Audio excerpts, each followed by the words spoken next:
welcome to Toy With Me. This is a game I found. I actually saw a lot of it though, so I don't really remember a whole lot about it. It's just basically it's a game where you make choices or whatever. It's like this dolls in a dollhouse, and you're like the owner of the dolls, and whatever choices you do, it changes the ending that you again get. I still don't have a mic, so I'm still doing this for my tablet mic. I don't have the thing again, so let's get started. Light spills through the tiny windows of the dollhouse, catching the flecks of dust in the air. Though it's early in the morning, the inhabitants have been awake for a little while now. It's expected that toys won't have quite the same grasp on time as you do. Whisker, you've hardly touched your tea. Her least of all, she's an antique. You could at least pretend to drink it since I went through the trouble of making it. The stuffed rabbit sits at the table, a frown on its embroidered face. It turns its head away from the cups in defiance. Geez, you're so moody lately. I know it's not terribly fun to be stuck alone here with me, but you're not doing yourself any favors by being difficult. Don't you think we should be making the best of it? I really wish you could let me cut you a mouth so you could try to hold a conversation. The rabbit scurries off across the wooden floor and down the stairs. Dahlia sighs. It was only a suggestion. I'm not going to force you. I suppose that's another cup down the drain then. Dahlia gathers up the teacup and saucer from the floor to take down to the kitchen. Though Whisker has been in the house for a while with her now, he has always been terribly skittish.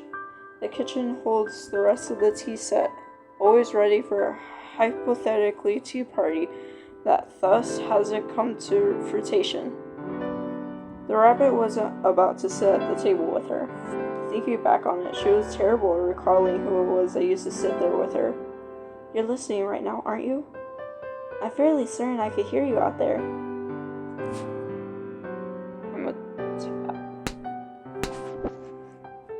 The sound of large fingers gently tapping nails on the outside of the house answered her question. She smiled softly. There you are.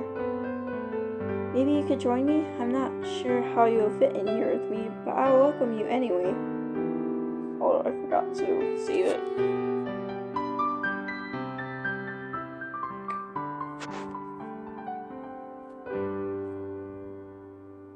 Perhaps you could let me outside? I will sit on the roof to be closer to you.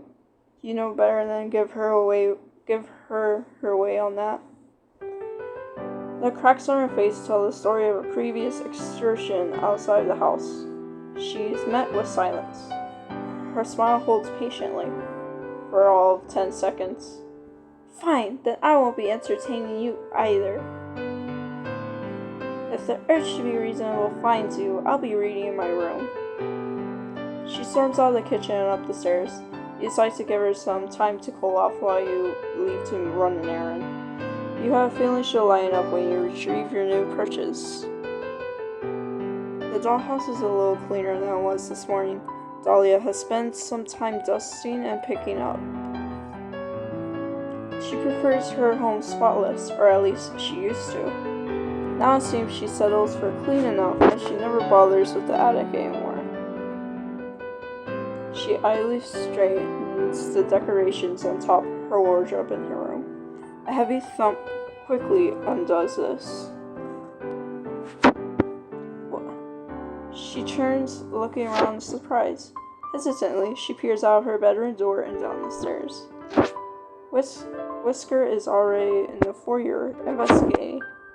What is it? She ascends the stairs, delicate joints clicking with each step. She finds a large box taking up the entryway. Oh my, a present? Her eyes light up with interest, running her fingers over the wooden exterior. There's a quirk to her brow when she realizes it's cheap compressed wood. Something new then? Whisker presses his ear to the side of the box. He hops back away when he hears a cough from inside, hiding behind Dahlia. What is it? She searches around the lid, unable to quite pull it up. She finally finds the hook on the other side and undoes it from the small peg that holds the lid shut. She practically throws the lid open, a bright smile on her face. Oh, Whisker, look! A new friend! Is he dead? I'm not dead. Oh, good! The clown in the box hangs limply when Dahlia drags him out of the box by his shirt. She's surprised to find that he's mostly fabric with little structure underneath. His sleeves are half empty, tied at the seams with a ruffle. All in all, his head is solid, but his body is plush.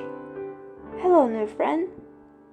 My name is Dahlia, and this is my friend Whisker. The rabbit's ears lie back, looking none too friendly. He keeps his distance. I'm sorry for all the excitement. It's just been so long since we had a new toy. Well, not had. Obviously, we don't have you. What are you actually? Oh, we're on Earth on my manners. What do you go by, friend? No, I don't go by friend. And I'm a puppet. My name is Huxley. Huxley, how nice. And a puppet? Why, that does explain it. Oh, let me take you to a chair. I shouldn't be holding you up the whole time like a little bear. With Huxley comfortably situated in his chair at the table, Dahlia sits up opposite of him.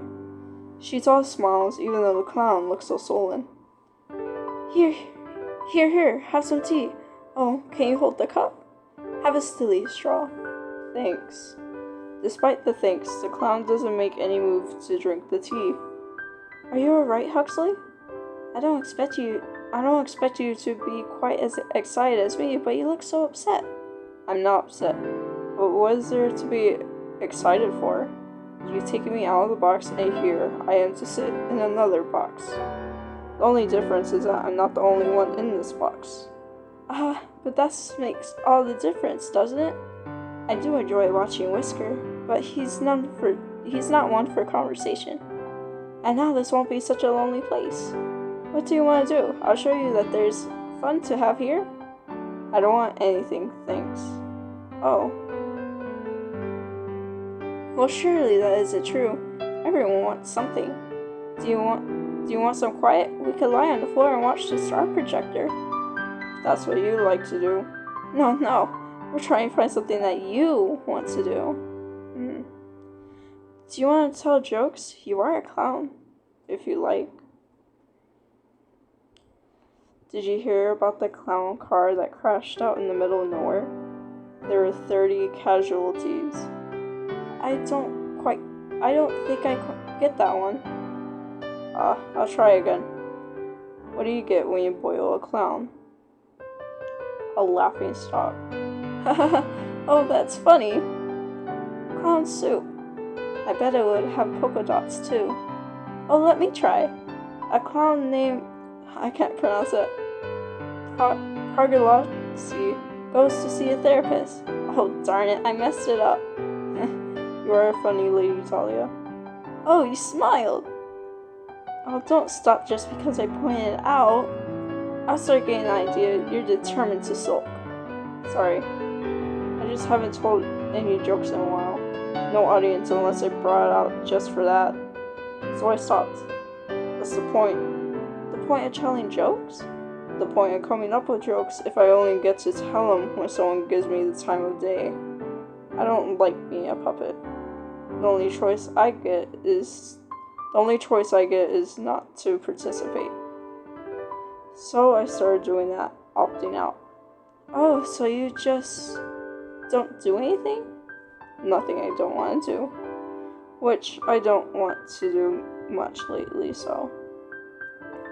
Yeah, kind of. He looks uncomfortable at the direction of the conversation. It's clear he hasn't had to explain himself at length before, especially so withdrawn from everything. Dahlia, on the other hand, is clearly mulling this idea over in her head. Do you think that you want to do more if you could get around better on your own? Since then, you could go where you like and not have to wait for someone to bring you there. That would make things easier for me. No offense, but I don't think I want you stitching anything onto me, if that's what you're thinking. Huh? Why? Are you assuming I'd be bad at it? I choose to keep my answer to myself. That wasn't what I was thinking about anyway. Wait here for just a moment. I try not to go anywhere. Dahlia leaves the kitchen, hurrying off back to the foyer. She stands near the box Huxley arrived in and looks up, her gaze aimless as though she isn't quite sure of where to look. Hello up there. I imagine you're still watching, yes? Thank you for sending me a new friend. I know I've asked for one a lot, but I'm afraid I need to ask for something else. I'm sorry for asking so soon after receiving this gift, but it isn't for me. I hope that might make up for it. So do you think perhaps you could give me something to help Huxley move? Perhaps wheels or a wooden skeleton? Help. You suppose there couldn't be any harm in it? If the puppet is really so broken that I can't even keep her company, it doesn't do much good, does it? It'll have to be a modification so simple even the toys could figure out, though. You have an idea? Surely, with only a single item to work with, she'll understand what needs to be done. You place the gift in the box Huxley had arrived in. Dahlia looks on in surprise as she sees a large spring in the box. Oh, yes, this is perfect. Thank you so much. She eagerly plucks her prize from the container, needing both hands to carry it as long as her legs at the very least. Seeing as it's a bit unwieldy, perhaps it isn't the best idea to bring it near tea set. She ends up leaving it behind and fetching Huxley instead. It takes the pair a few minutes to figure out the logistics.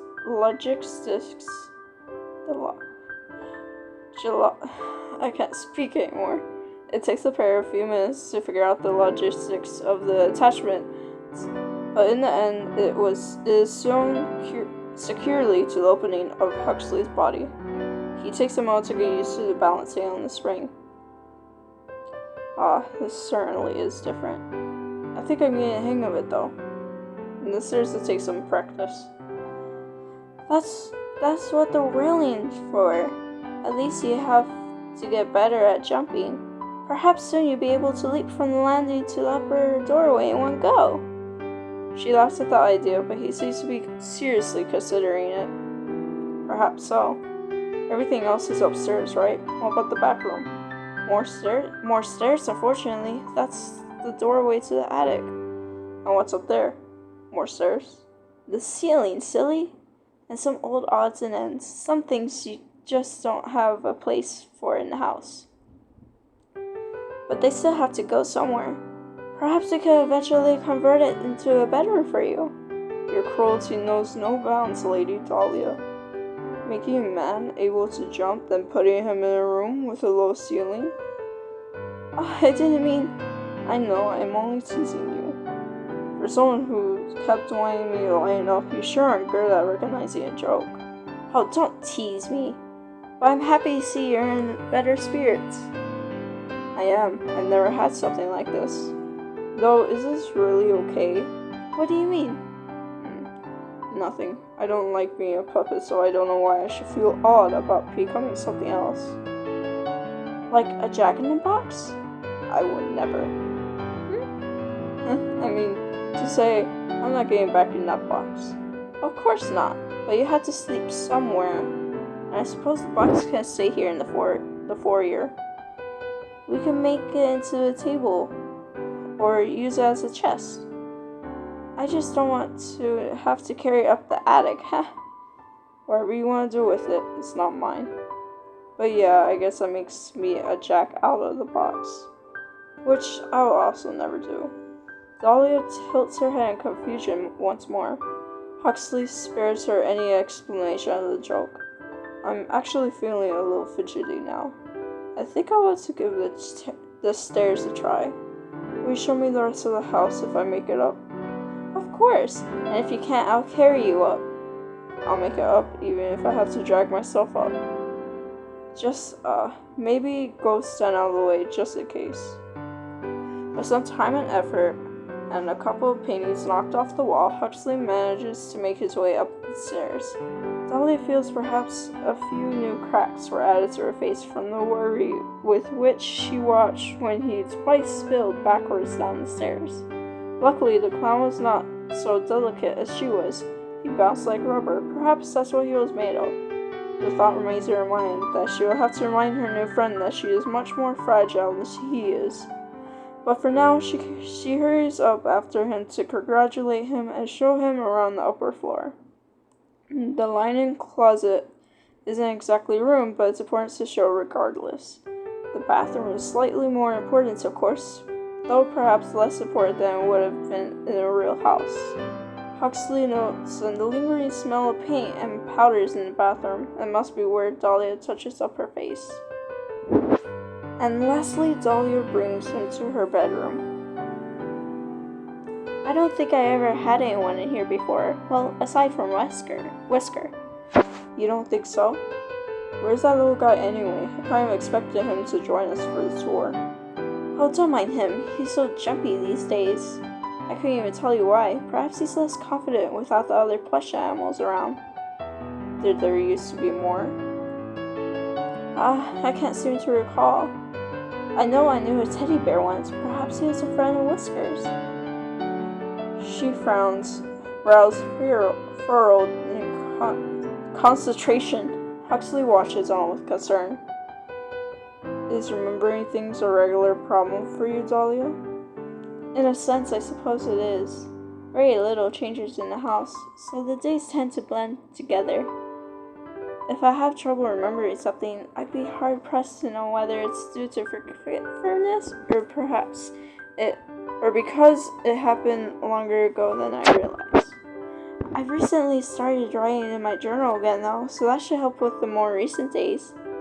I wasn't sure where it was for a while, so I'll have to really make good use of it now that I have it again. Yeah, sounds like a plan. And if I get curious, I could read up on what I missed before I got here. Absolutely not. I keep it locked so you couldn't even if you wanted to. Just another joke, Dahlia. I wouldn't read your diary. You better not. Now what was I going to show you in here? Oh, I want to show you here in my wardrobe. I keep my dresses here, but it's full of mini games as well. Feel free to help yourself to any of them if you find yourself looking for something to play. I have my bookcase in here as well. I have all the classics. Pride and Prejudice, A Little Princess, Hans Christian Andersen's Fairy Tales collection. Quite the collection, Dahlia. Are you teasing me again? No, they're just very you. Huh? Except that one. The complete short stories of Edgar Allan Poe. A little gothic at heart, are you? I did say I love the classics. What about you, Mr. Know-It-All? You're making yourself sound rather well read. I just heard my fair share of bedtime stories in my day. And all the others I heard a little of in homework form. I have to say, it wasn't made me the most bookish kind of guy. Except maybe joke books. Huh? Well, in your words, that's very you. No shame in it. There's no shame in it, but I warn you that you will eventually want to do some reading. Beggars can't be choosers for entertainment in this house. Though I'd be happy to read to you.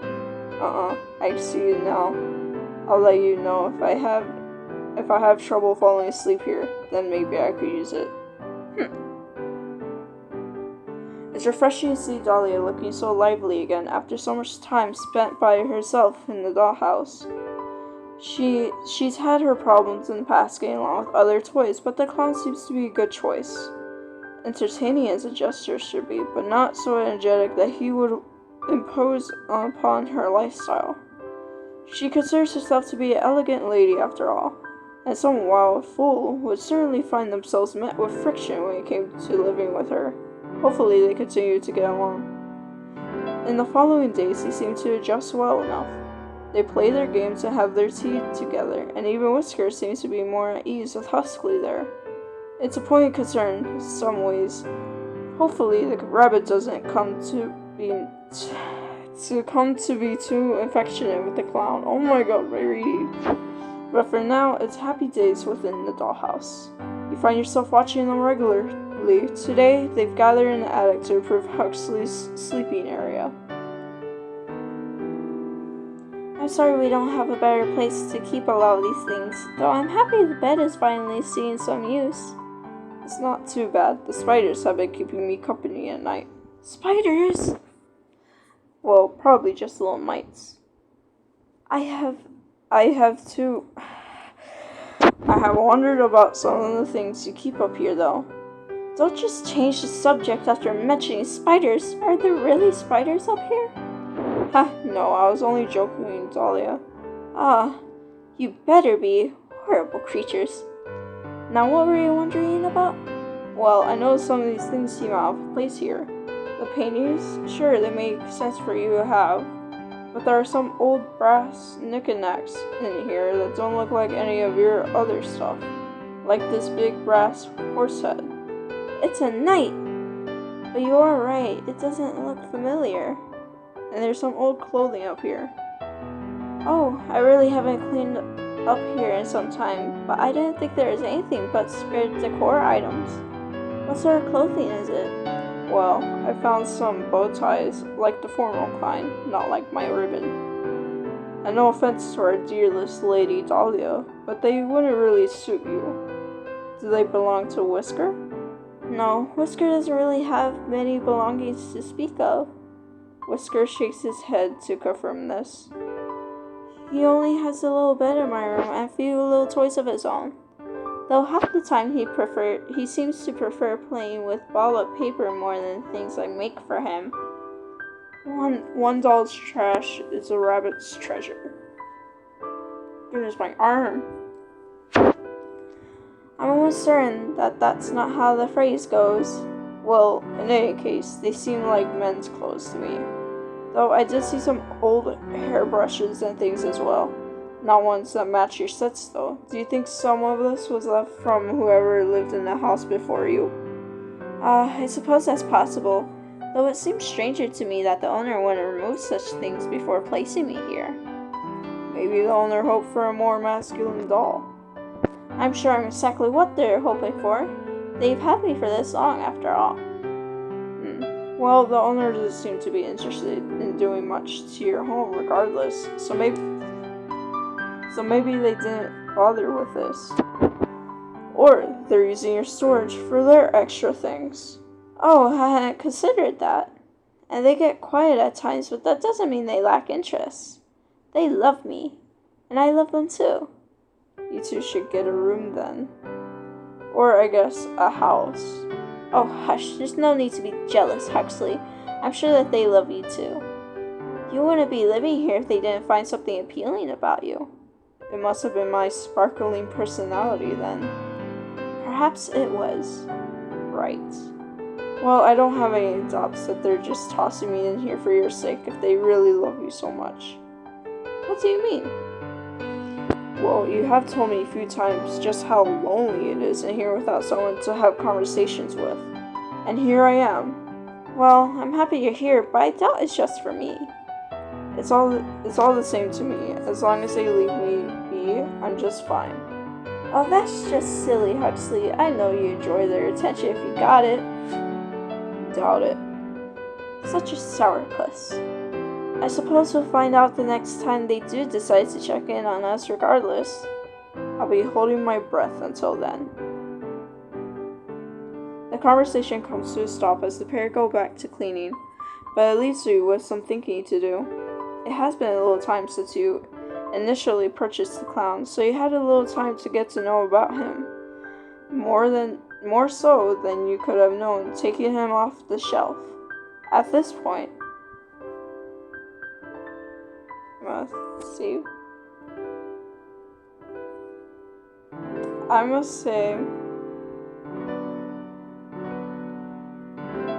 that Huxley is winning you over. It would be a lie to say that the clown wasn't growing on you.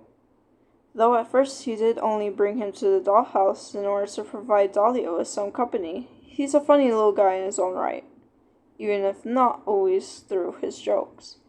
You have to start thinking of some ways to make him feel more welcome in the house now that you know Dahlia will be able to get along with him. Things are fairly peaceful in the dollhouse for some time after. You check on the toys from time to time, a little more frequently than you would when it was only Dahlia and Whisker in the house. It's more active than it has been some time, so there's more to see going on. You decide you'll be adding some new things for them from time to time to keep up this level of activity. Try that piece in the bottom right there. Whisker leans forward against the table to move one of the pieces of the jigsaw puzzle. His little paw nudges it carefully down to fit within its place. Okay, that's part of the red costume. That's why the color was so different. Oh, what are you two up to in here? Hey Dahlia. Whisker was just helping me with this puzzle. I tried by myself, but you know me, Butterfingers. Huxley says this as he extends one of his digitally stumped arms before lowering it again. Yes, I see. I really enjoy puzzles too. You should have told me. I would be happy to help. You were reading, so I didn't want to bother you about it. Plus, I think Whisker likes puzzles. The rabbit perks up at this, confirming the statement. Dahlia's demeanor changes at this. Something about this is bothering her. Whisker never wanted to do puzzles with me. He never wants to sit on my lap like that either. Actually, where did you get this? I don't remember seeing this puzzle before. You haven't? I found it in the foyer today. I assumed you left it out. I don't leave my things lying around. It must be new. How odd. The owner always brings new gifts to my attention. I guess it was for me then. I don't think it's much of your style anyway. Dahlia moves a little closer to the table to look at the illustration on the puzzle's box. What time is it? It features a group of circus performers putting on a show in front of a dabbily dressed audience. Their costumes are bright and colorful against the muted background. Wow. It's the only full character in the puzzle they put together so far is the mustachioed clown in the striped lights.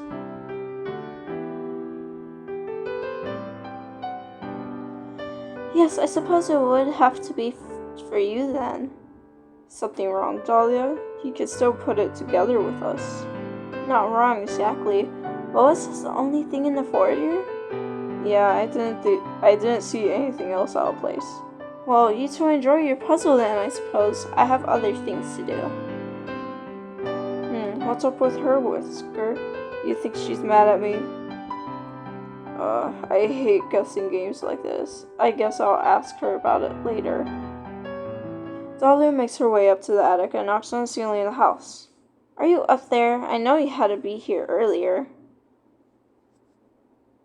I will save.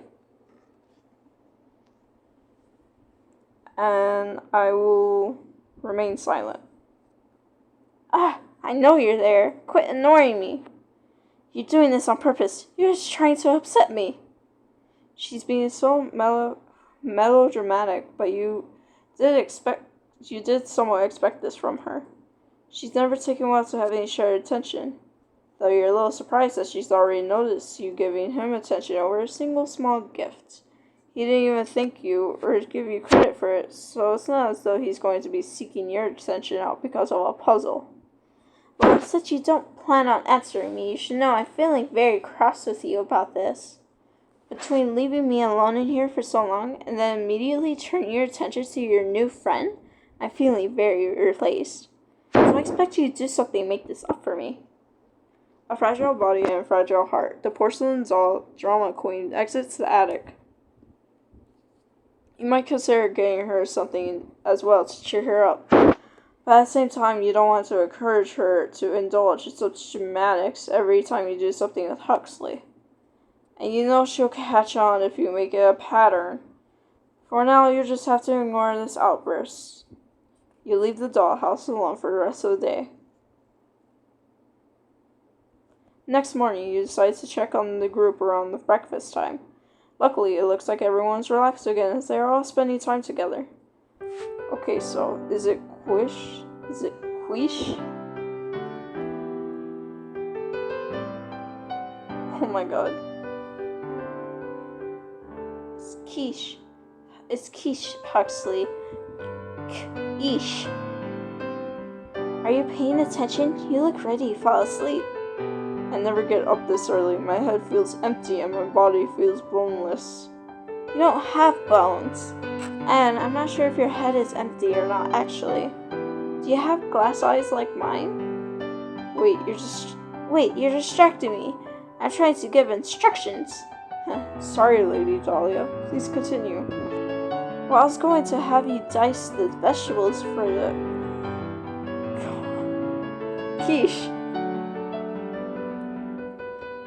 But I'd rather not have you holding the knife while you're so tired. Why don't you mix up the eggs for me instead? I'll measure out the other ingredients for you to mix in, so you just have to man the mixer. Aye aye, chef. Easier for me. I'm a klux with the knife anyway. Alright, Butterfingers.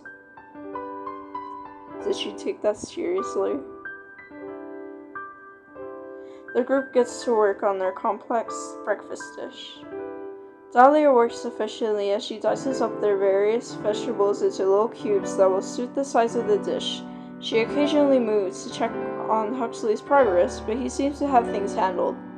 Whisker hangs onto the clown's back, watching the mixture turning in the bowl and occasionally moving the lever switch when Huxley asks him to. As you watch, you start to notice how much Dahlia looks over their way, a small frown on her face. Whisker catches her eye at one point and looks away. She turns her gaze down to her cutting board. By the time everything is put together to go to the oven, she's on edge. She excuses herself from the kitchen, asking Huxley to set the timer for her on her way out. She heads to the foyer. Stepping into the foyer, Dahlia spots a handful of items on the box turntable that Huxley arrived in. A couple of colored balls, some silk handkerchief squares, also colorful, some oversized playing cards. Nothing she'd really be interested in. But there is one particularly ordinate item among the group. She approaches and picks it up. Oh, what a cute little cane. I usually prefer parasols, but this is nice. As she turns the wooden cane over in her hand, she observes the metal handle at the top. It's fairly textured, fairly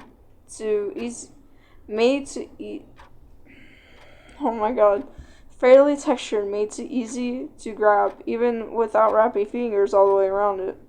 The flat top holds a little painted disc, painstakingly etched with a decorative H. Your work is detailed. Even when working with such small materials, you're very particular in making this gift. Did she just break it? Girl, I spent so much time making that and you just break it. The handcrafted cane lies splintered in half on the ground. She broke it! Whoa. What was that? Nothing. Didn't I tell you wait in the kitchen? So, I don't have to. I was worried. You're acting weird. Are those for me? Dahlia kicks the handle end of the broken cane behind her with her heel.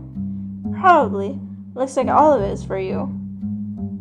Whisker scares across the foyer to Huxley's side, carrying the cane handle in his paws. Bro just tattled on her. His little plush steps went unnoticed by the larger toys in the room. Huxley takes the cane and looks to see what Dahlia was hiding. Jeez, Dahlia, what's your problem? Seriously, what did I even do? It's not you. I'm just upset with the owner right now. I was really angry and I just picked up the cane. I was so mad I hit it against the box without thinking and it broke. It was an accident. Bull. You didn't break anything else. You only broke something that was for me. Huxley, are you crying? No. I honestly didn't think it would mean so much to you. It's just a cane. It was made for me. Nobody's ever made something just for me. You have so much. But you want to take away what I've got too?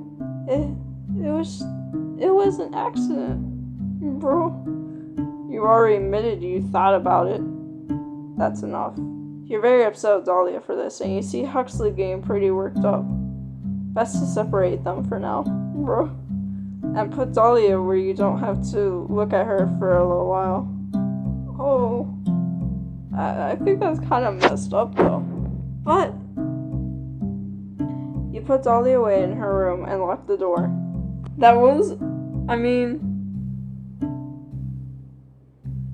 I don't think she actually did kind of mean it, but like still. But I wouldn't separate them. You just let the argument go. If she gets pushed or something and breaks, then I would separate them. But try to patch her up. But just separating them like that isn't a very good thing to do. You should that's showing I don't know, favoritism or something like that. Not really favoritism, because all you really do is give him gifts, but that's still a bad thing to do. You should let the argument play out unless it gets physical. If it gets physical, you should spread them apart. But you shouldn't really isolate the Dahlia. That's kind of messed up. Huxley, who is already upset by this turn of events, is terrified of seeing your hand enter the dollhouse so suddenly. There isn't much else you can do but leave him alone to calm down. Dahlia pounds on the door of her room. You can hear her voice cracking as she cries to you, threatens you, says whatever she could think of to be absorbed of any guilt. She just doesn't want to take responsibility for what she did. You decide to leave her in there until you're feeling less upset about what happened, whenever that happens to be. For now, you decide to focus on making a new gift for Huxley. You hadn't expected him to be so sentimental over it, but knowing now that it's meaningful to him, you're newly motivated to make something for him that he'll enjoy.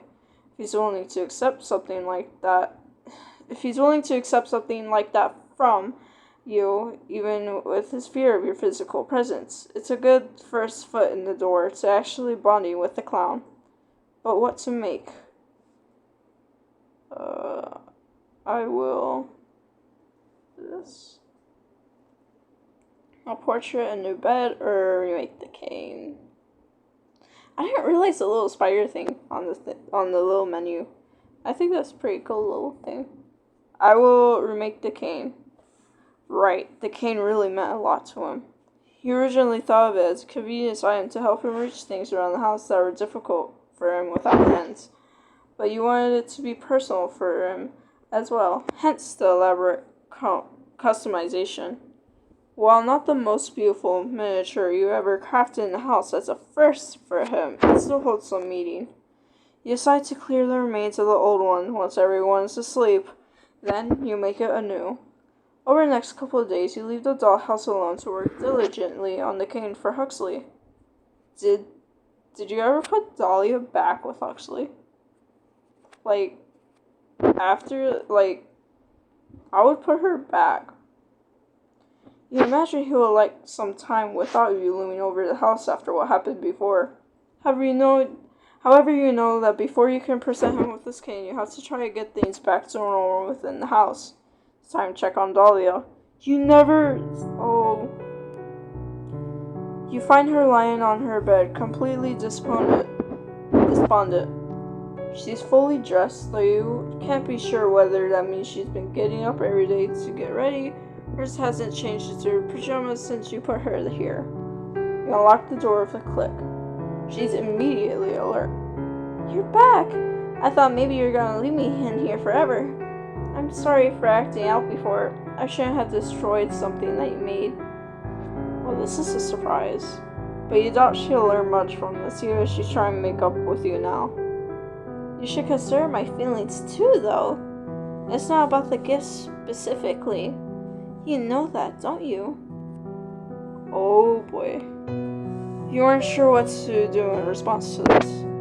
She looks ready to burst into tears, and you're pretty cross with her. It doesn't negotiate your suspicion. She's only trying to get your sympathy, so you forgive her for acting out. She looks up and around the room expectantly. When nothing happens, she slowly sinks. I see. You don't want to talk about it right now. That's fine. It's fine. I should go let Huxley and Whisker know I'm out again. And I suppose talk to Huxley about this. I love you. Please talk to me soon. She anxiously hurries out of the room, her posture stiff and her expression full of worry, just in case you stick around to listen in on her and Huxley. You find the conversation already in progress, but their voices are low and hard to hear. Perhaps Dahlia didn't want you to listen in. I just worry that that's the direction this is going. I don't remember it clearly, but I do have it mentioned in my journal. I don't think it's out of the question that replacement is what they have in mind. Well, I don't know them very well, so I couldn't say that, but when I got here, you tried very hard to tell me how much you trusted them and stuff. Plus, don't you think that's kind of an overreaction to a few new gifts for me? This house is already full of stuff for you. It's just common sense that more things would be added for me to balance it out. You just don't get it. My bond with them is special, so I can tell when they're pulling away. What do I not? The stove, the counters, the floor. Okay. I will. Okay, hold on. I'll be gone for a bit.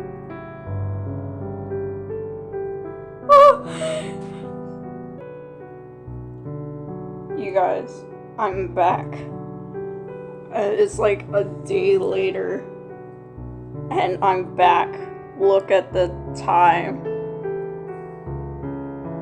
No, I don't remember. I think it was right here. Well, so what then? So what? Yeah, I mean, they put me in here for you, didn't they? It's not like you'd be alone, even if they did decide to focus their attention on me. That's not the same.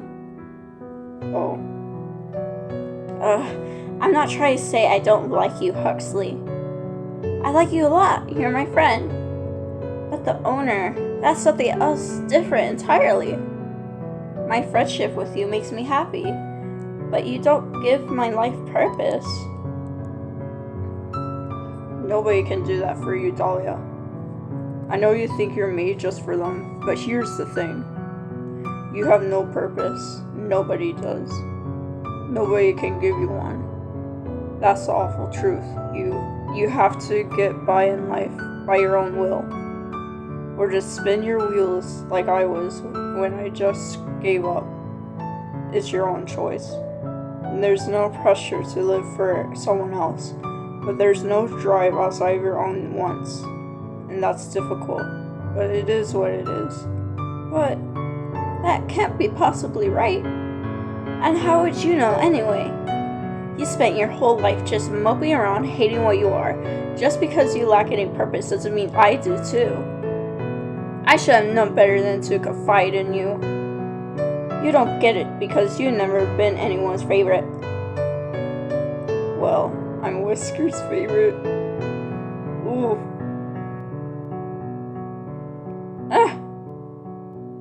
For the second time in just a few minutes, Dahlia storms out of the room, though this time it's clear she's angrier than she is upset. But at the very least, Huxley stood his ground this time. Dahlia looks like she's going to sulk over tea in the kitchen, so you feel safe leaving him alone while you get back to work. As long as she isn't at his throat, she can be mad all she likes. Oh wow. Today you finished your cane for Huxley. Rather than draw attention to you, you left it in the foyer for him to find. You're excited to see his reaction. He carefully picks up the cane. It's not a perfect recreation, but one you took a little bit more time with. Tiny relief carvings spiral down the cane. They aren't detailed since scale is a difficult factor for you, but they were chosen with care. Stars and simple comedy and tragedy masks are the main motif you choose. The mask feature prominently on the metal handle as well. It's certainly more ornate than before, but use the same initialed melody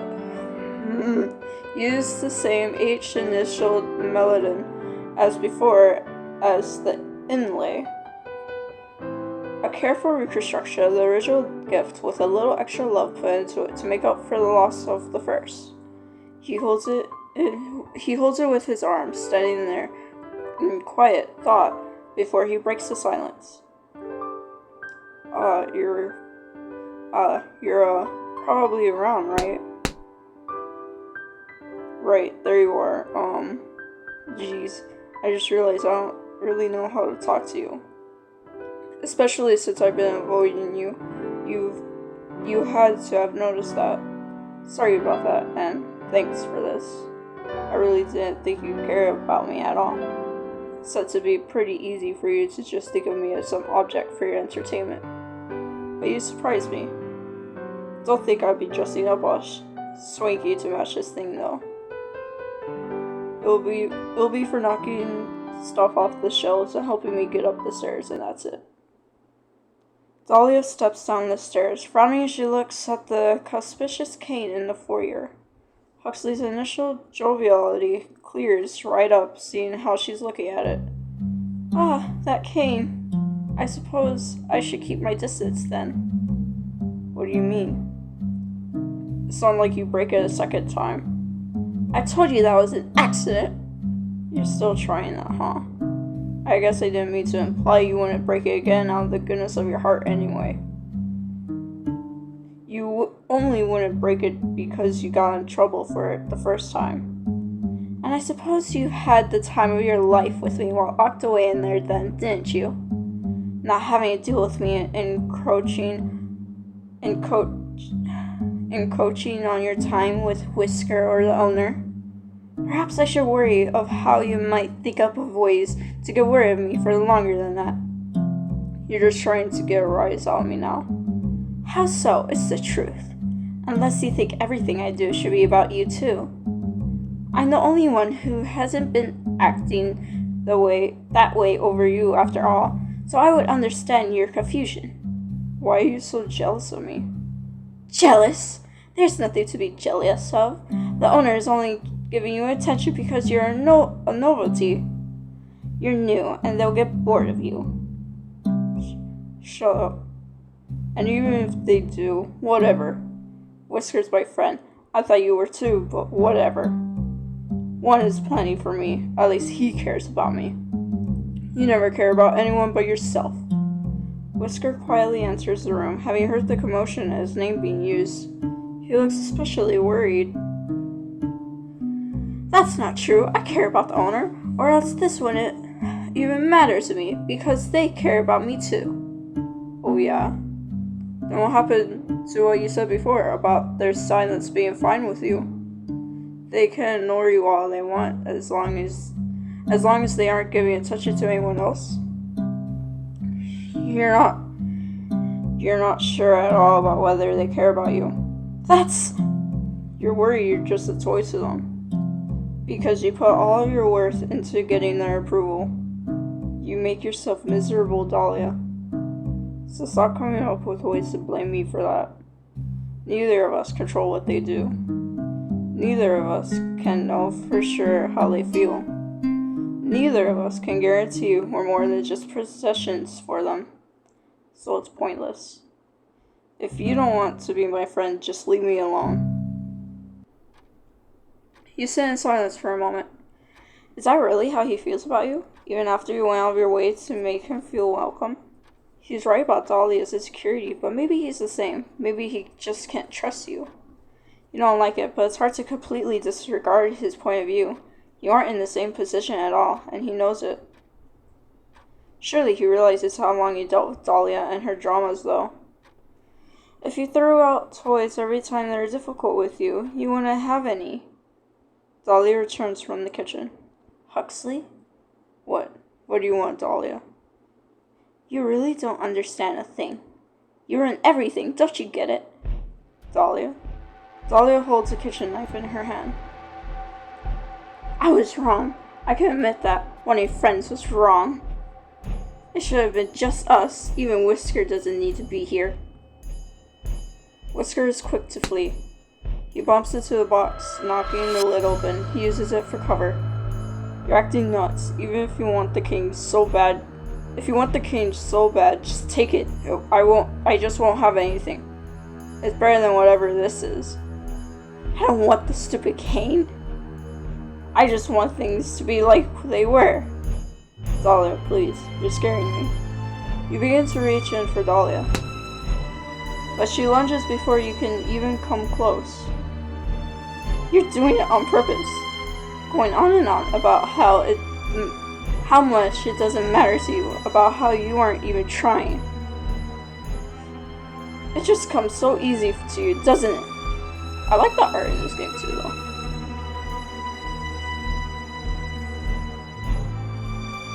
While I worry and try and actually care about what happens, you just mope until everything gets handed to you. I'm not.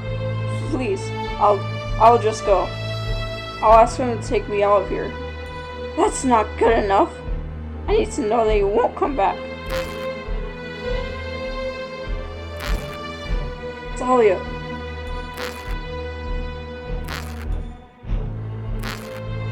Dang.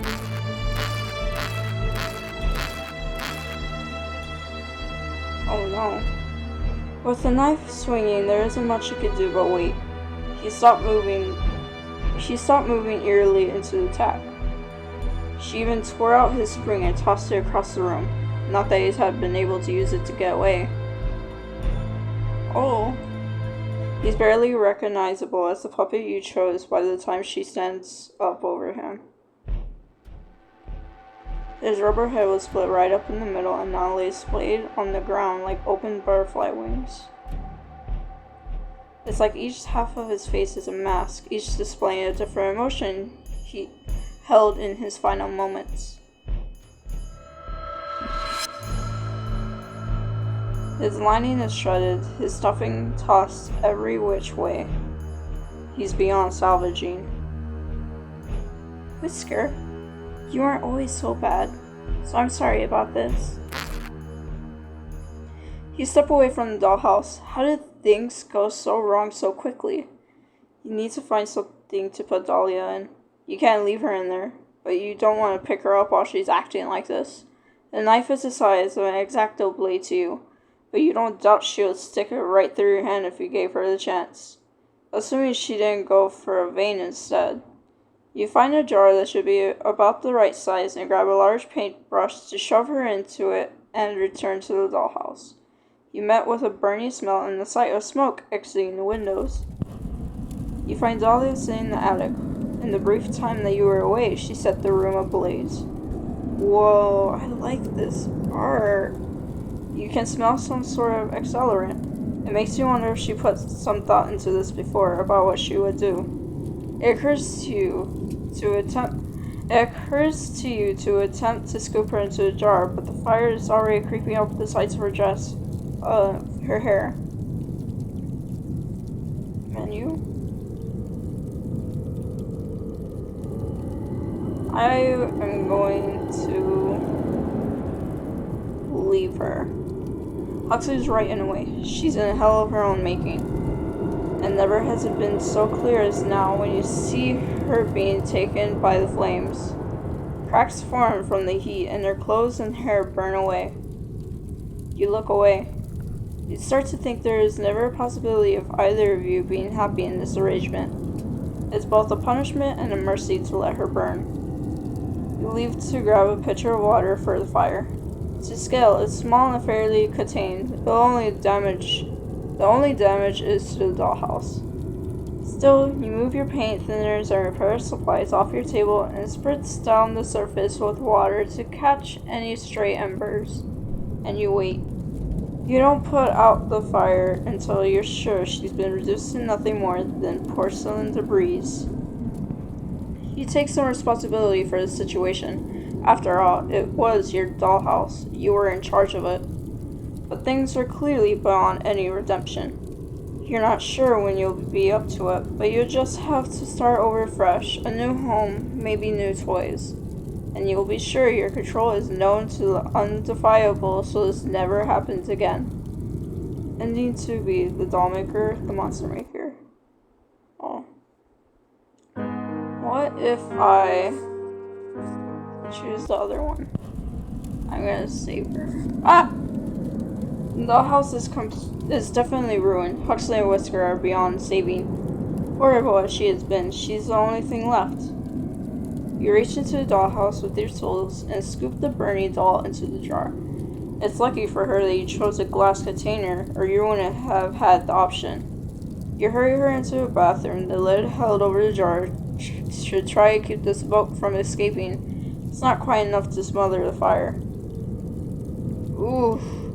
You finally bring her to the sink and turn on the faucet, drenching her and filling the container with water.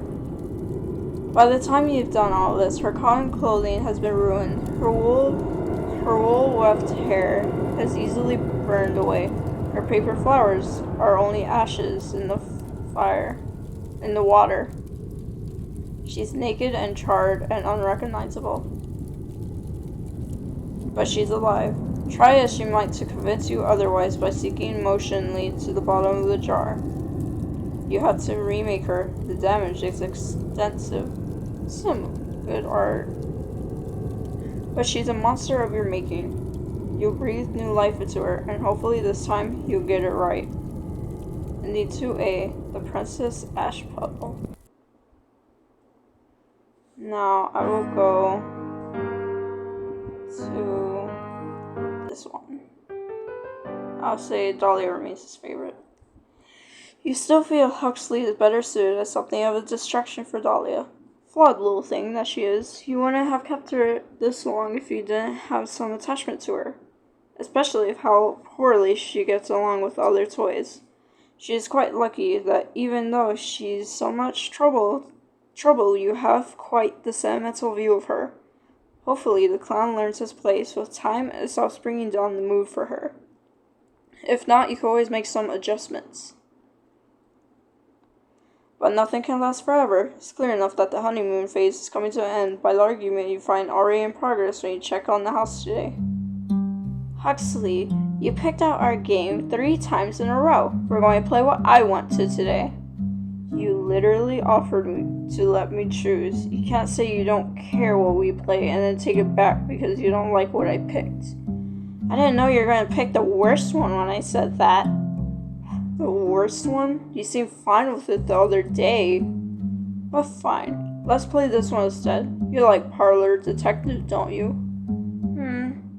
Are you serious? I'm just more in the mood for a word game. So you had a specific game in mind. I didn't realize which one I wanted until now. It's not as though I planned to argue with you. Could have fooled me. You're so sour, Huxley. I'll get the game set up while you're over there sulking. You'll feel better once we start playing. Hey, Whisker, what do you make of this? The rabbit looks up from his place on the little pet bed on the floor. He seems uneasy at being addressed in the middle of their tiff.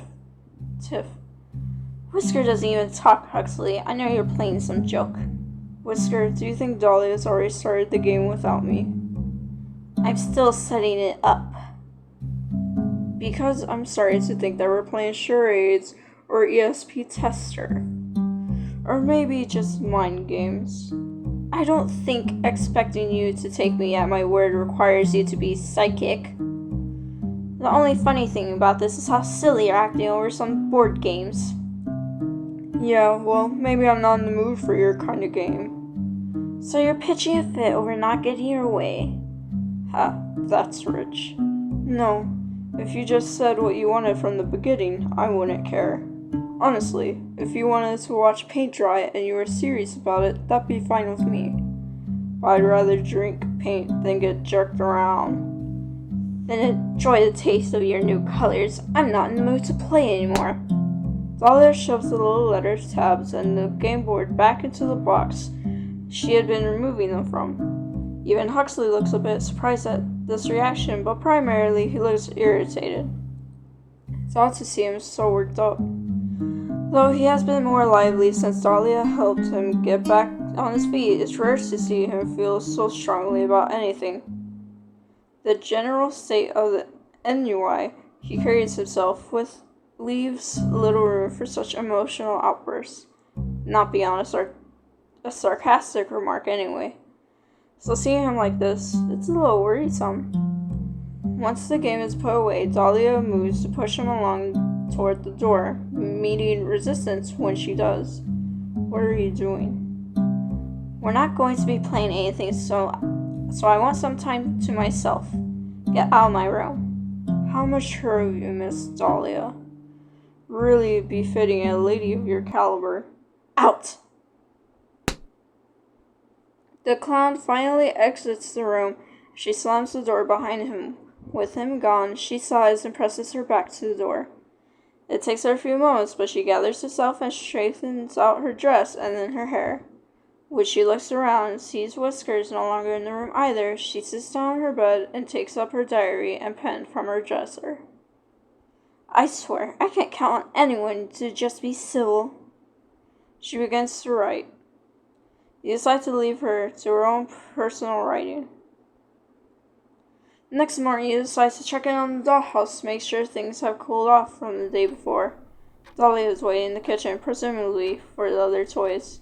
She seems to be lost in thought. The distant look leaves her face when Huxley enters the room. You can tell by his expression he's wary of what she might say to him. Presumably, they haven't spoken since their fight. It's probably good that you're here to watch them just in case. Good morning, Dahlia. His tone is flat, cautious perhaps. Good morning, Huxley. Dahlia's greeting is chipper. Her tone sing-song as though she doesn't even recall the fight before. The clown is caught off guard for a moment by this, but regains his composure. I was just waiting to make breakfast. I assume Whisker won't be joining us, but that's alright. I'll leave out some leftovers for him. What will we be having today? You're leaving it to me to choose? Oh, sorry, I wasn't asking you. She must mean you then.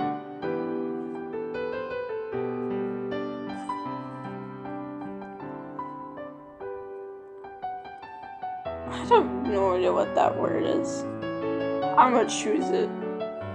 You reach into the kitchen with them and carefully pinch the little cookbook up in the cupboard between the tips of your fingers. Huxley's eyes look wide and you can see him tense his jaw as soon as your hand enters the dollhouse. His whole body is wound tight as though in preparation to flee the room. Dahlia, on the other hand, smiles as her dark eyes watch you take the book from the room. You grab one of your tools to help with moving the pages, a thin pair of tweezers you usually use for toy repairs. You'd just tear the pages out if you tried to handle them yourself. You carefully select the recipe and then hold the book and the tweezers to keep it open as you return it to the room. Dahlia reaches up to accept the book out of the tool's grip. The puppet shows a sliver of teeth between his lips, but doesn't speak. You take your hand back out as soon as the item is passed off. You aren't sure what he's thinking, but you can tell he's very upset by your intrusion upon the toy space. Oh, it's been a long time since I made... What are they? I don't know how to pronounce that. Crepes? Creep? I don't know what it's called. Oh well. I have some wonderfully juicy strawberries in the fridge as well. They'd be perfect for this. Huxley, do you prefer yours with chocolate sauce or just whipped cream? I'll have it however you're having yours. How can you tell when they're here anyway? You ask so readily. Oh, I ask every day. You usually sleep in though, Mr. Lazybones. Lazy no bones? Yeah, well, I was having trouble sleeping, so I'm up early. Oh, let's have some Charmel tea before bed tonight, then. I'm sure you'll sleep well then. Yeah. We'll worry about that tonight, though. For now, I have to make... I can't pronounce that. You're going to love them, I promise. But since they're rather troublesome to make, I'd like you to help as well. Of course, I can't cook, though. I'll be doing all the cooking. I just want you to slice the strawberries for me. And do be careful with the knife. You watch as Dahlia starts to prepare her whipped cream and cracker batter. She periodically stops to correct Huxley on his cutting technique. Each time he seems a little more discouraged, but he doesn't remark on it. That's probably for the best. You watch until Dahlia starts putting together the crepes, lovingly rolled into little cone shapes and filled with cream and fruit. At some point, she recuts some of Huxley's strawberry slices into hearts to top them with. Things seem peaceful again, so you leave them to their culinary work. Hopefully the morning together helps them put that argument the night before behind them. Your hopes that the toys wouldn't need much supervision to keep getting along turn out to be a little too optimistic. You find yourself regularly checking on them when you hear arguments breaking out in the dollhouse.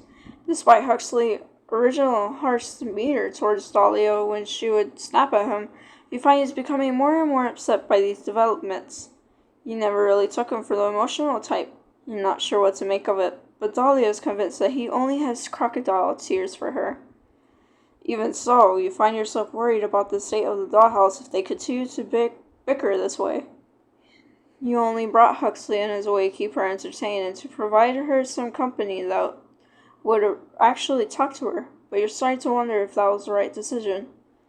And the mood in the house has become unhospitable, and you sometimes find yourself considering separating the two by adding extra walls to divide the dollhouse. You shouldn't do that. But that would hardly be a practical solution.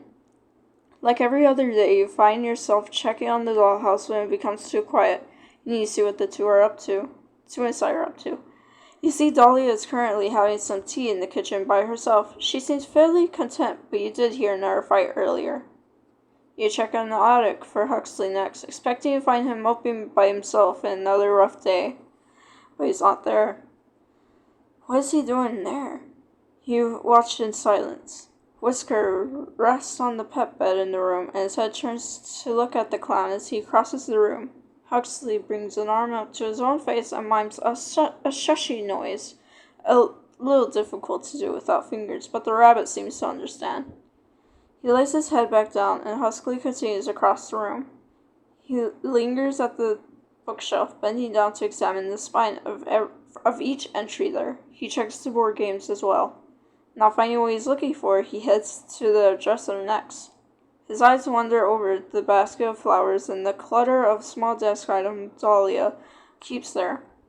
A little notepad with a list of chores and repairs to be made sits on top. He leafs through this, but drops it back in place once he sees how mundane its contents are. His lips tighten in discomfort. He slowly opens the first drawer of the dresser. He shuts it much more quickly than he opened it. At least you could be sure he wasn't looking for the contents of that one. He opens the next one and this time reaches inside Dahlia's diary. He closes the drawer and leaves the room, heading right up to the attic with his findings. Whisker gives a worried frown from this position on the pet bed. This is a bad idea. The lock on the diary is a minor obstacle. He simply uses a small knife from the kitchen to cut it as close to where it attaches to the book as possible. it can just be glued back into place. Huxley opens the book and sets it out in front of the dusty boxes so he can more easily read it and turn the pages. His touch is careful, where how suspicious it would be if any of the diary's pages to be ripped. Though he notices right away some of the older ones are missing. You originally had taken those out for Dahlia, but now you're glad you did for an entirely different reason. Never thought about other toys snooping. Dear Diary, I can't seem to find my old journal, so we'll be starting fresh. But it is a lovely day for such fresh starts. Rose finished our painting today in the foyer. The results are beautiful. She has such talent with paint. I wish that I could make anything half as lovely. At least I can at least say I provide something in return, since I'm working on a new dress for her. I do hope she likes it. Dear Diary, I've asked for some flowers to put up some arrangements around the house. Since Rose paints so many flowers, I'm sure she will like some for her still lifes as well. I'm not sure why I'm bothering, though, how difficult she's been lately. It seems like she disagrees with me just for the sake of it, even on the littlest things. I'm not going to say anything to her about it, but I wish she would stop regardless. Dear Diary, honestly, I think she's jealous of me. It's the only thing I could think of. Rose used to be so sweet, but now it's like walking glass to be around her. Or is it eggshells? Either way, she needs to stop picking fights with me. Our owner is only excited by her because she's something new enough to be a novelty. If she thinks she's better than me, her wooden head is as empty as it sounds when the wind blows up through the house. I can't. Ooh. A crude drawing of a doll's head with wind blowing in one ear, and out the other adorns the next page. A couple after that are removed. Dear Diary, I'm terribly lonely here. I think the owner sent Rose away due to my complaints. I haven't seen her in days, and they won't answer me as to her whereabouts. Or has it been weeks? I'm not sure anymore. I suppose it can't have been days, since I'm having difficulty remembering exactly when we last spoke, even picturing her face. I wish she had left behind some self-portraits. I miss her dearly. Huxley frowns and skips ahead, past many pages of mundane daily goings-on around the empty house. They range from cheerfully recountings of craft project to desperate letters to no one expounding on her loneliness. Dear Diary, a new home with new faces. I was able to bring a few things with me, but it feels quite frightening all the same. Luckily, Lucy, I'll just call her Lucille, has been a very gracious host. She shares everything with me with an eagerness and tells me that she has been as lonely as I have these past years. Though I don't enjoy sleeping in the attic, it's rather eerie up here. I feel terribly out of place. Maybe if I wish hard enough, I'll return to the home I know. Huxley's eyes the old bed frame that now holds his own bed. He had just assumed Dahlia had always lived here, and it was her home. Dear Diary, Lucille is not what I thought she was. She's so cruel when she wants to be. Today we sat on the roof together to see stars. She pushed me. The owner doesn't believe me. They replaced the arm that was damaged, but my face can't quite be restored. My eye. I feel so broken beyond that, though. Perhaps I'm just very unlucky, but nothing ever quite works out in my favor. If I could convince the owner of what Lucille did, perhaps they will actually do something. But until then, I think I would just be avoiding her, lest I say something that would further prevent any sort of peaceful resolution. Dear Diary, she deserved it. They wouldn't have done that if she didn't. The puppet stares at the pages, chewing his lip and looking deep in thought. He leaps through the next quiet stage of Dahlia's life until he finds another name. Dear Diary, after so long, the owner has gifted me new friends. Theodore and Whisker are a delightful little pair. I'll never say so to them, but I think I'm a little disappointed that the owner didn't bring me a doll like myself. But Theodore is so a kindly gentleman, if he is rather fuzzy. And Whisker knows so many tricks. Such an agile little thing. I'm sure we're going to get along grandly. The section seems to be missing most pages. There are areas where even Dahlia writes about her frustration with her diary being tampered with and how often she finds herself confused about past events the other toys discussed with her. Eventually, Huxley finds in the newer pages that Theodore's name simply isn't mentioned again, not even in memoir fashion as when Dahlia lamented the loss of her initial friend. Huxley finds the more recent entries as he seeks the point where he initially arrived. Dear Diary, finally, friend. A new friend who might be as sad as me, but at least he speaks. At least it's not only me now. At least I can look at his face and recognize him. And I started to think perhaps the owner hated me. They polite me with gifts, but they never let me out anymore. And I know they have other toys. I can see them from the window working on their projects. Only just barely. I don't always understand what I'm seeing, but I know that's what they're working with. Unknowable things, but knowable faces. If Huxley hadn't arrived, I don't know what I would have done. I was at my wit's end, but finally, things are normal again. Dear Diary, Huxley is a curious fellow. I rather appreciate the humor he brings into the house, even if I wish Whisker wouldn't look at him quite so interestedly. Whisker annoys me when he can. But I'm happy to share my books and my time with Huxley. I don't know if he understands our situation quite the same way that I do, but he likely already knows that there won't be more toys added to his home after him.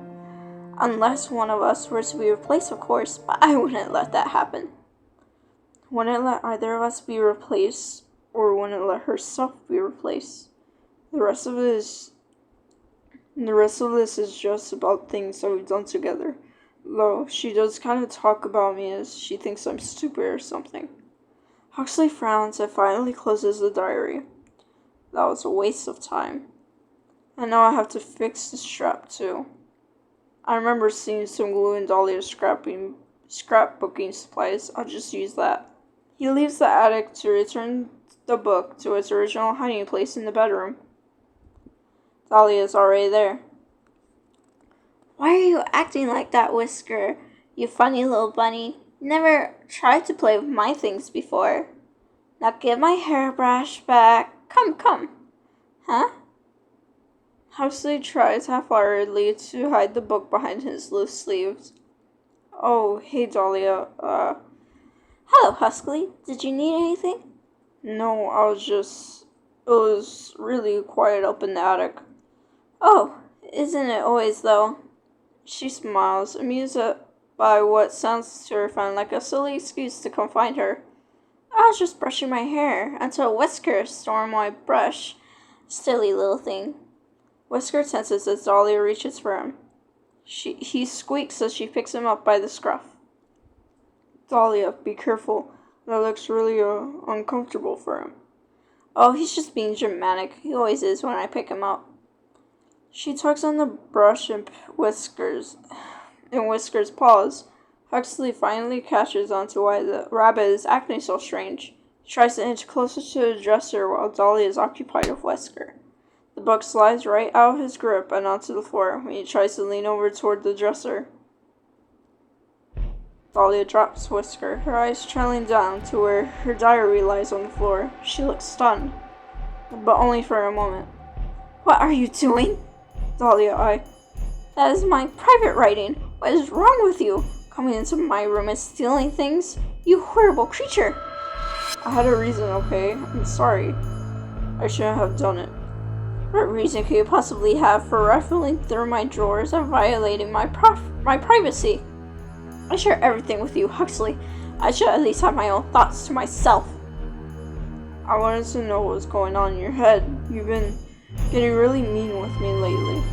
So I thought I'd just see what I was doing wrong. If it was me or you, or if I was doing something that was upsetting you. I should have just talked to you about it. You're accusing me of being mean when you've stolen from me?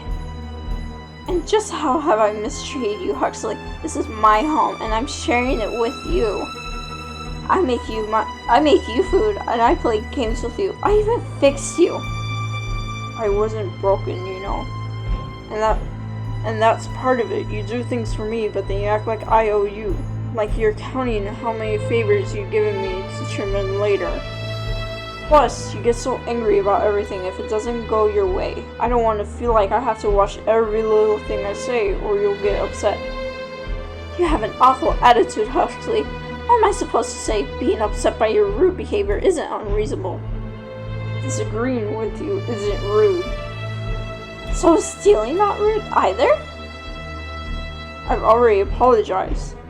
And if the things I did for you make you feel so awful, then I don't think I should do anything for you anymore. You ingrate! You're being ridiculous about this. Coming from a clown! Maybe you're right. Maybe you weren't broken before like I thought. Maybe you're just made wrong in the first place. Oof. Dahlia cups her hands around her mouth and looks up at the ceiling. You can take your spring back. We don't want it anymore. Dahlia. Get rid of it. Get out of my house. Stop it. Huxley shoves Dahlia backwards, causing her to stumble. She trips over Whisker, who scurries to try to get out of the way. There's a quiet crack when she hits the ground. Oof. Huxley stares at her with her eyes wide. I didn't mean. You decide you've seen enough of this. Wait. You scoop the clown out of the dollhouse as Dahlia picks herself back up. You can see her limp as she steps forward, likely some minor leg damage. You'll have to fix that. As for Huxley, clearly giving him equal footing with Dahlia in the home was a mistake.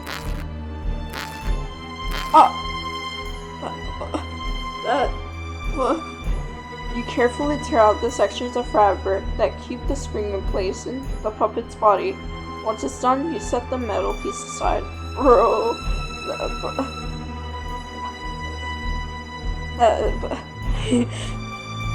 It's what she asked for after all, and in this case you're inclined to agree with her. I am speechless. You gently place Huxley back into the dollhouse. His breathing is heavy and his body trembles as he lies on the floor, unwilling to get back up just yet. He is so sensitive about any sort of contact with you. Pitiful, really. Bro. Dahlia brushes off her dress and frowns down at him on the ground. He looks back at her with glossy eyes. Dahlia. Huxley's expression betrays the level of hurt he's feeling. Beyond the physical change, this is clearly an incredibly deep betrayal in his eyes. What? You got by without it before. But since you think my input doesn't matter anymore, there's no reason to keep using the thing I decide to give you, right? You'll figure something out all by yourself. Unless you decide to take back what you said and plead with me for forgiveness.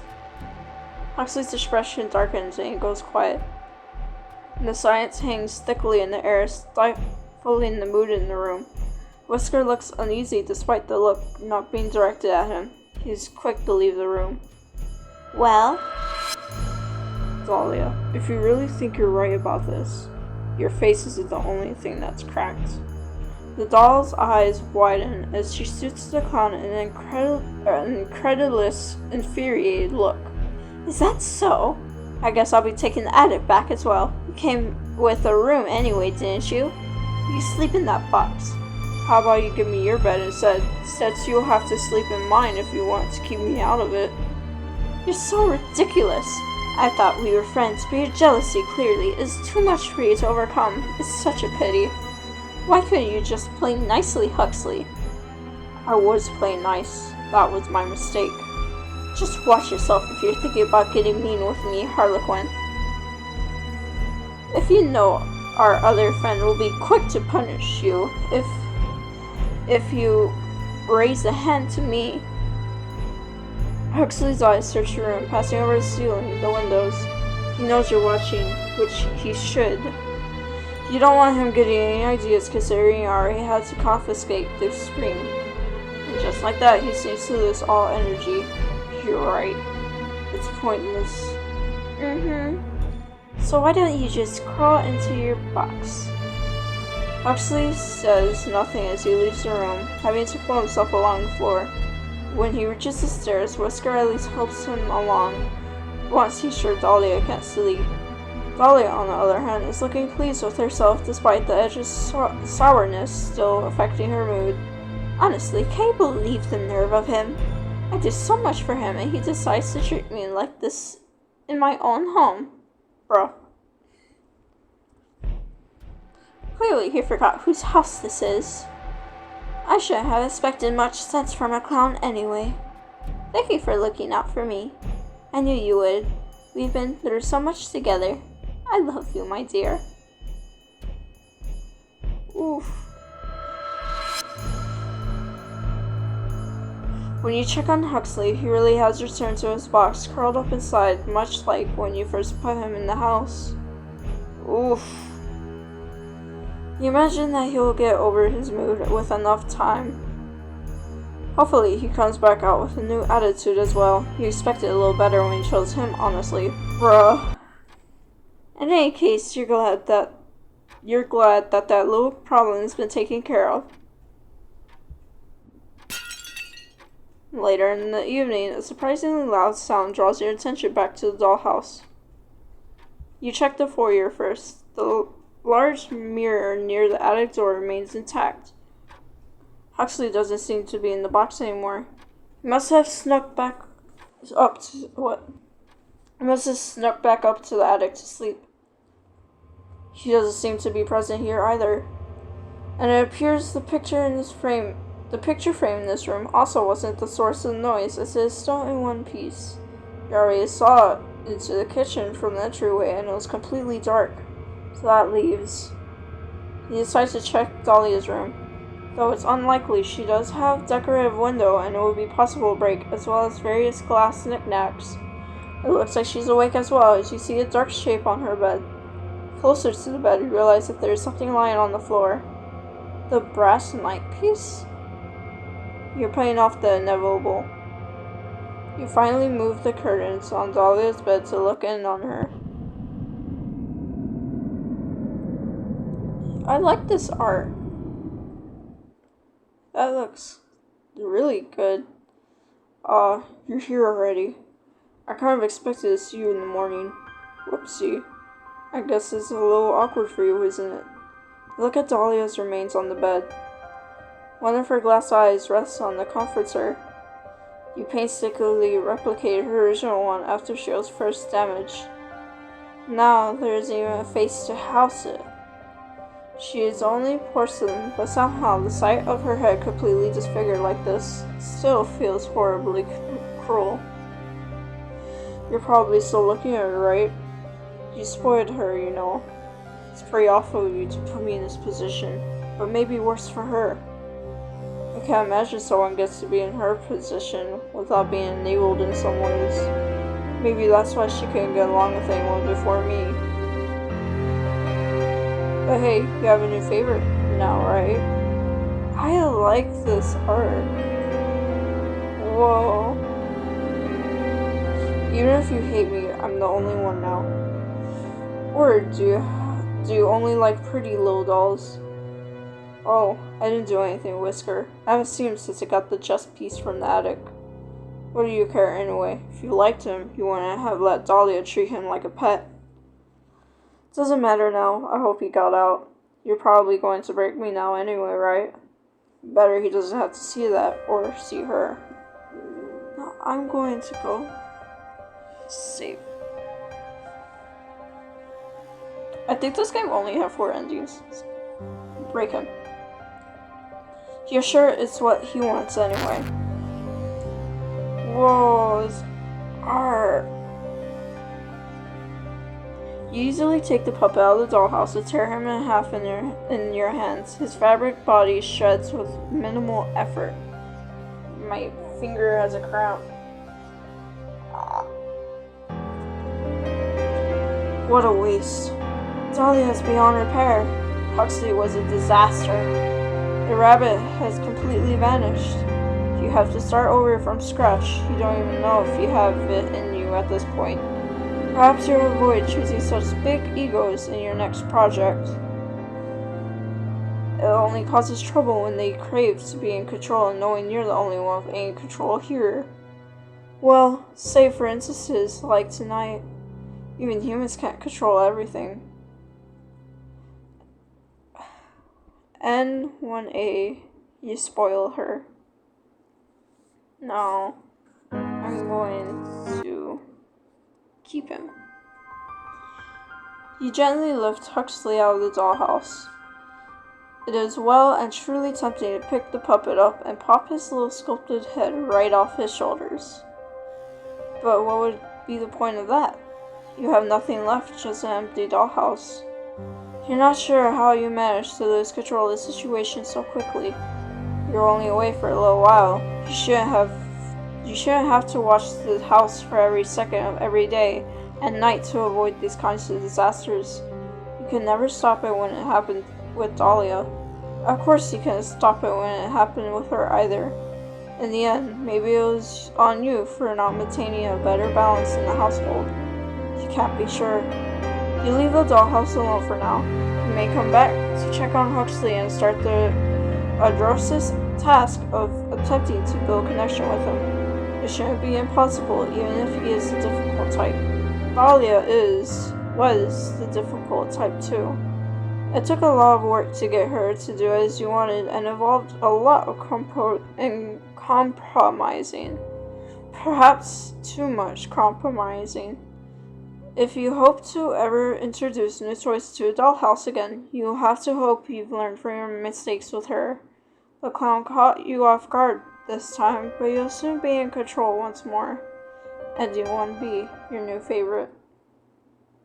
Now what happens when, you're making him the gift? What is each one like? Which one was it? I think it was this one. Yeah. And make him a portrait. Ah, of course, a painting of Huxley to put on the wall in the dollhouse. A portrait of a sad clown is already a classic piece of decor, so it wouldn't look particularly out of place. But more importantly, it will make Huxley really feel at home by showing him he's a part of the household now. It's something special and unmistakably his. You get to work right away. Over the next couple of days, you leave the dollhouse alone to work diligently on the portrait for Huxley. You imagine he will like some time without you living over the house after what happened before. However, you know that before you can present him with his portrait, you have to try to get things back to normal within the house. It's time to check on Dahlia. You find her lying on her bed, completely...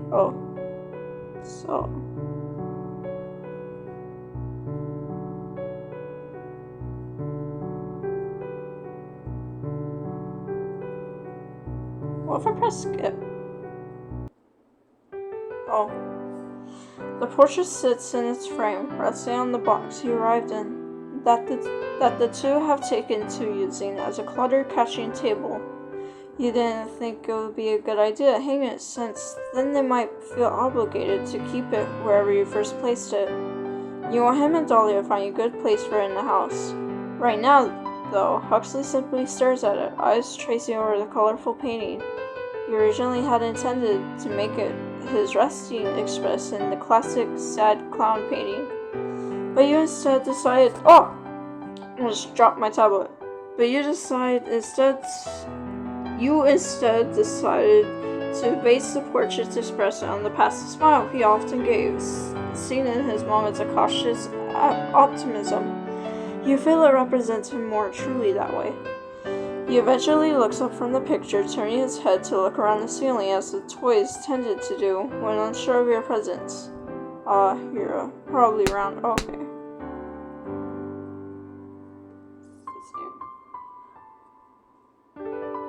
Also, don't think I didn't notice you tried to pretty me up in the picture. It's awfully generous to take on me. Dahlia steps on the stairs, frowning as she looks up at the conspicuous portrait in the foyer. Huxley's initial joviality clears upright, seeing how she's looking at it. A new picture. There isn't quite room for it down here, though. I suppose if we aren't to keep in the attic, we'll have to take down one of my pictures. Nah. Why not huck it in the attic, since you don't want to see it anyway? Huxley plays right along with Dahlia's comment rather than trying to placate her. You worry about how that will go over. I don't dislike it, but do you expect me to be excited about it? Though, I suppose you're quite pleased with yourself. This is my house, and even I don't have a portrait in it. But you show up and, well, it's fitting there should be a picture of you here now, and not one of me. Maybe the owner will give me a miniature violin to play for you next. Oh, so suddenly you understand my feelings. Or perhaps you already made up your mind about how I should feel and you're just directing me. You're just trying to get a rise on me now. How so? It's the truth. Okay. Yes, it's the same thing. I think. Yeah, it's the same thing. So I'll just... No, it's not override.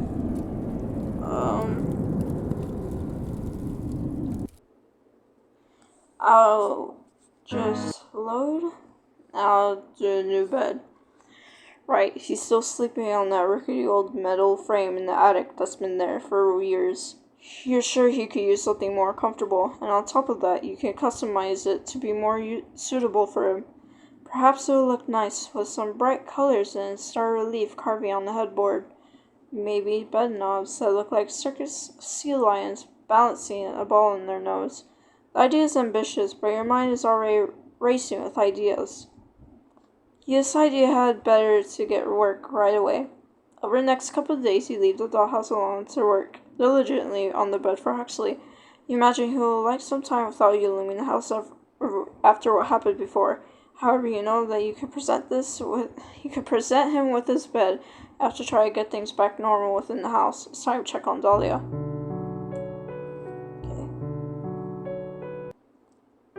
He approaches the bed, reaching out to touch the headboard as though to check if it was real. You feel a sense of pride in the little piece of furniture being carved out of real wood. It's not some cheap plastic diorama piece from a craft store. Clearly, he notices how much work is put into it. He sits on the edge of the bed, testing out the springiness of the mattress. It's definitely better than the old one in the attic.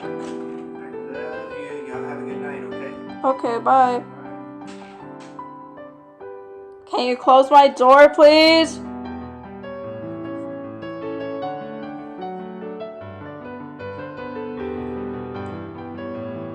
Can you please close my door?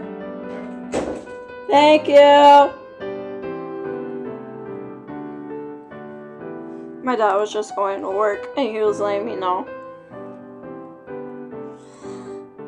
Hold up. It's definitely better than what old one in the attic.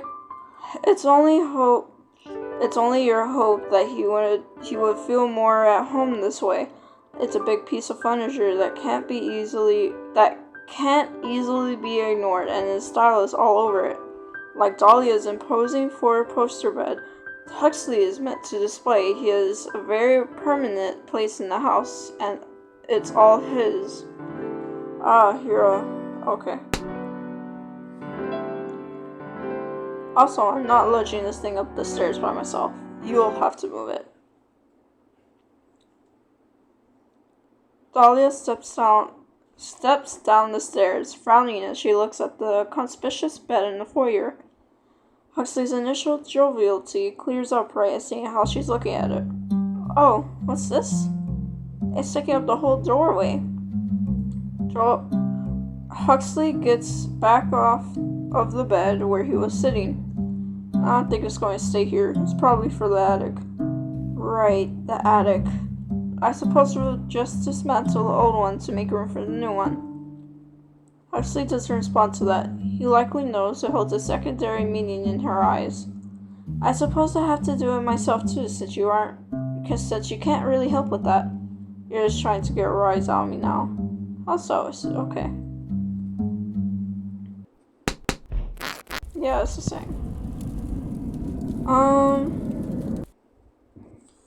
I will... What about this one? Oh no. You flip open one of the cupboards with the tip of your finger. The little canister of oats falls out onto the counter. Huxley looks deeply uncomfortable from the movement your hand enters the dollhouse, so it disappears from his sight. He lets out a slow breath as soon as your hand is gone from his view. Though the interaction was very brief, you have a feeling that you've unnerved him greatly. It's normal to be intimidated by the presence of being so much larger than oneself, but you aren't used to getting this kind of reaction from a toy. Aren't they supposed to like their owners? How irritating. Oh, we'll have oatmeal then. Do you like yours with brown sugar or with fruit, Huxley, or both? I like both. I have it however you have it. Okay, I think it's the same now. But that's for later. For now, I'll put on some black tea for you, and I'll make our oatmeal. What's for later? Oh yeah, it's the tea. You just sit at the table. Alright, thanks, Dahlia. He does as he's told. It's not lost on you that it was definitely not a request. The troubled look on his face says that he knows that as well. But breakfast is underway, and the two seem to be getting along well enough, so you leave them be so they can enjoy their morning in peace. Okay. It's all the same.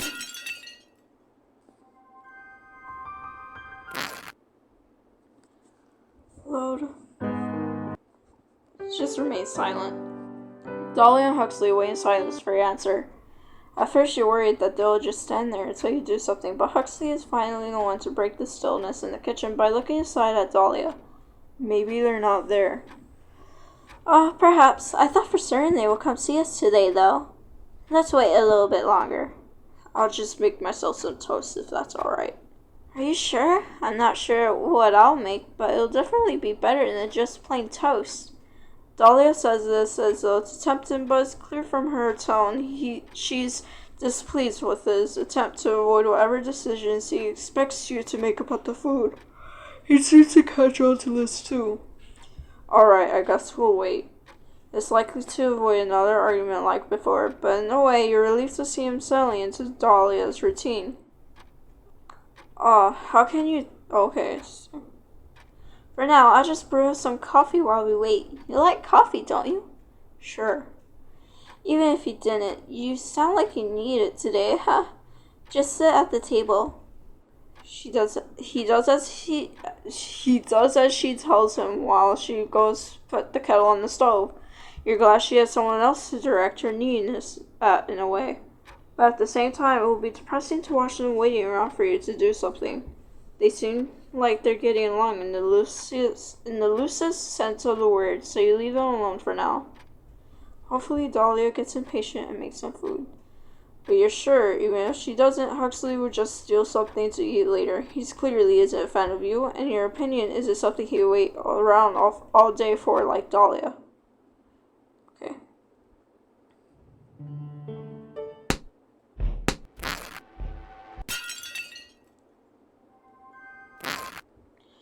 And preferences. Gallery. What's this? Whoa. I like this.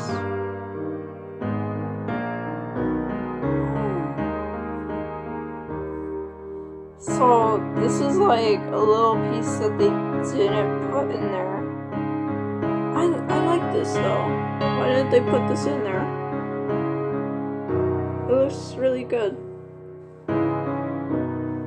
And then here's, I don't know what this is. When they're sitting down, I guess, for the TV or the games, I don't know. That's cool too. I like it. Here's the bedroom, entry, kitchen, and the attic.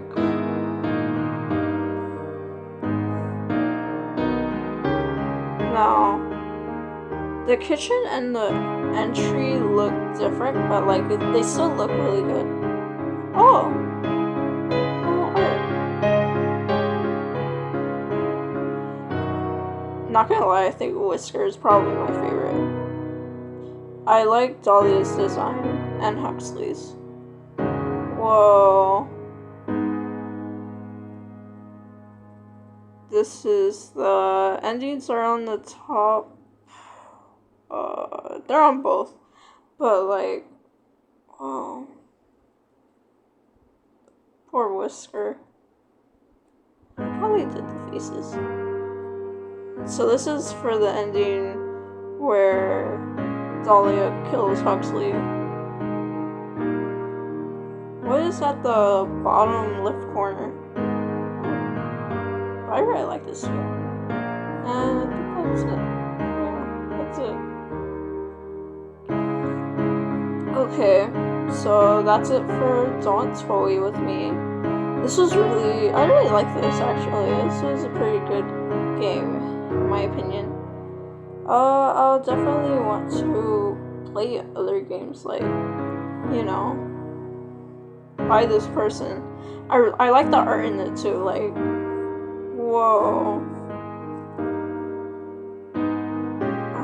Yeah, I really like all of the art in this.